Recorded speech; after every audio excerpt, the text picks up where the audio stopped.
Bozorda yurgan bratanlarga, puli kamroq okaxonlarga, endi suvda qiynalmaysiz. Kondori kattasini, zo'rini, qimmatini olib kelib qo'ydim.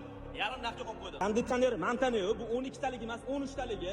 A+ ishlaydi, umuman shovqin chiqarmaydi. Komplektida pulti va dokumenti, drenajniy shlankasi, medniy trubkasi va yana shunaqa tashqari va ichkari bloklari bo'ladi. Internetdan bozorlarni yaxshilab qaraganimda o'rtacha 12 talik konditsionerda $350 atrofida sotishyoapti. Bunisi kattarog'i tabiiyki qimmatroq bo'ladi.